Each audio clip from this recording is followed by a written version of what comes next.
Clear to play.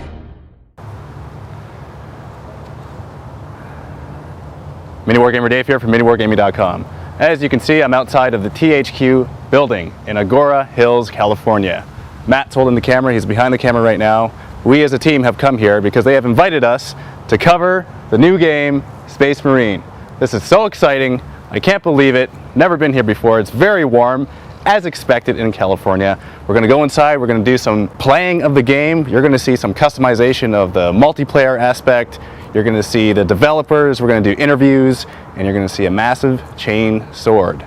Maybe I'll get to hold it. That would make me very, very happy. So come on in and have some fun. Welcome Wargamers to an inside look. This is a very exclusive area that I am in right now. I am in the THQ building. Standing behind me is James McDermott. He is the studio marketing manager for Relic. Yeah, that's right. Relic, for all of you who play those video games, you know exactly what I'm talking about. We're going to have an interview with him right now, and we're going to learn all the juicy details for Space Marine. What are some of the inspirations for this game in the development of it? Well, the inspiration and the fiction that we're pulling from is the Warhammer 40,000 universe.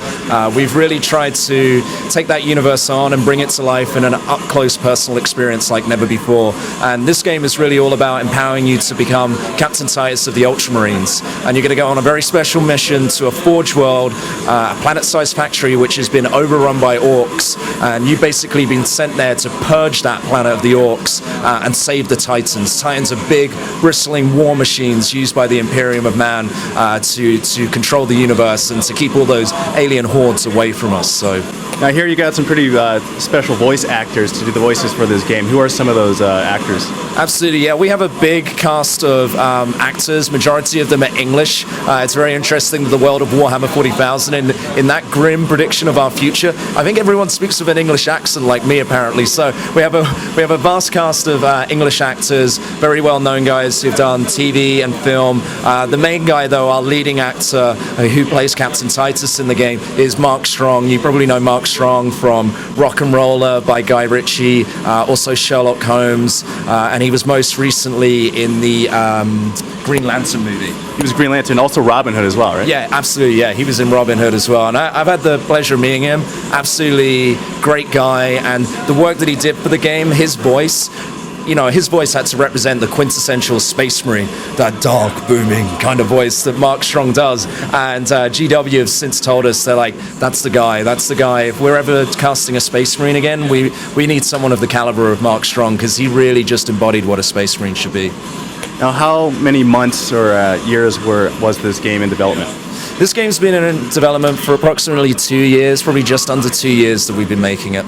That's actually a very good thing, because a lot of games that come out, especially for the movies, right? Like they have 12 months to do the games. There's not as much detail put in the games, but a good 2 years in this game, we're expecting it to be pretty ridiculously awesome. We're really excited about it. We feel like we've made a lot of good strides and a lot of good effort on this area. We've been working with the Warhammer franchise for a number of years now, doing the Dawn of War games, and what's been really exciting with those is, we've always seemed to have got the fiction right, and we've always seemed to have made the fanboys appeased in how we represent the world and giving them that kind of visceral kind of visual feast of a game. But now we're going up close and personal. We're really putting you deep down into the world of 40K like never before, and that's really exciting in console. And it's really exciting to be finding new ways to play, a 40K game as well, in terms of the whole combat experience, which is this visceral blend of shooting and melee. I think people are going to have a lot of fun with it, and they're going to unleash a lot of violence on all of these alien enemies in this world. There's from what I've seen right now, and we're going to be playing the video roll for this.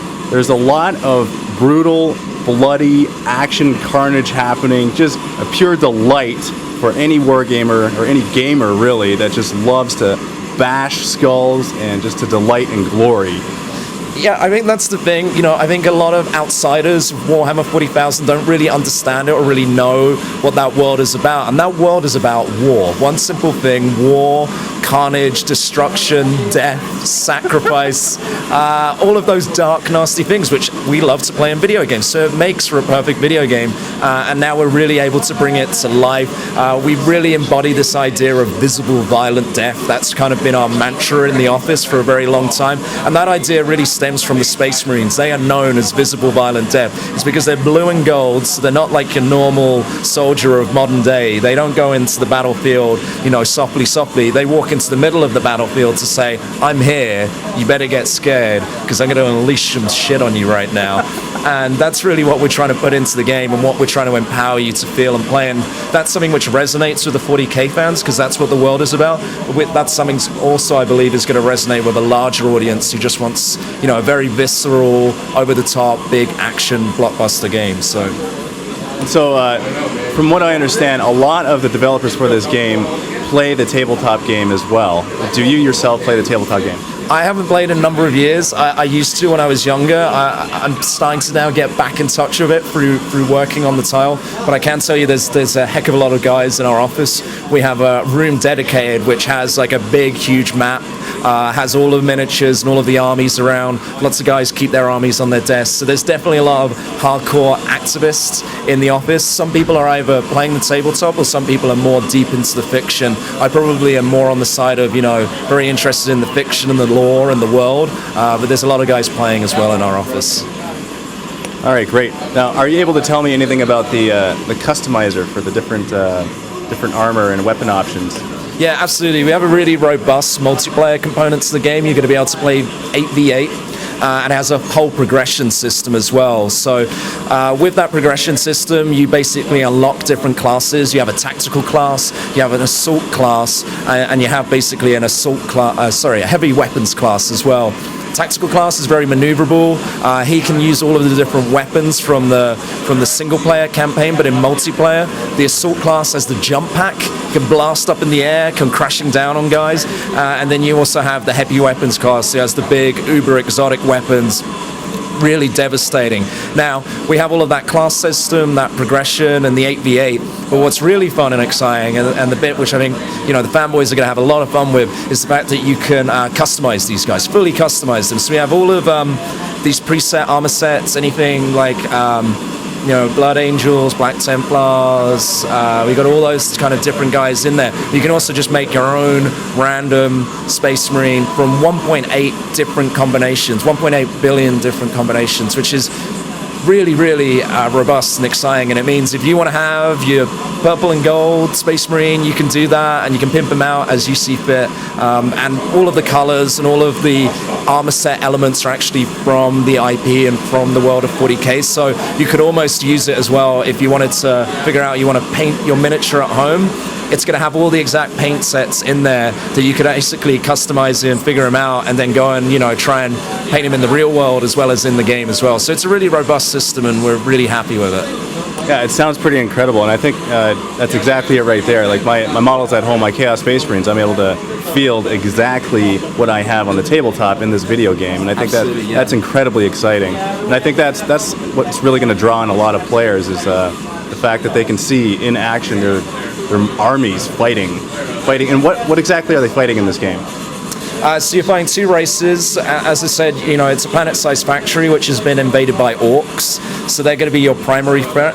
But as you kind of go around that world and start to discover the darker mystery involves chaos. Chaos are actually pulling the strings in the background, so you're going to be fighting both chaos and orcs throughout this game. Chaos and orcs, and you probably can't say much more than that, right? Like we don't want to spoil too much. Well, there's other elements to the story, and there's going to be leaders of those armies that you're going to be fighting as well.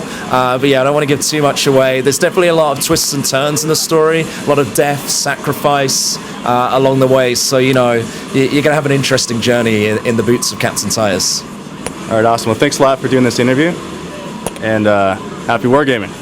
Absolutely, you're welcome.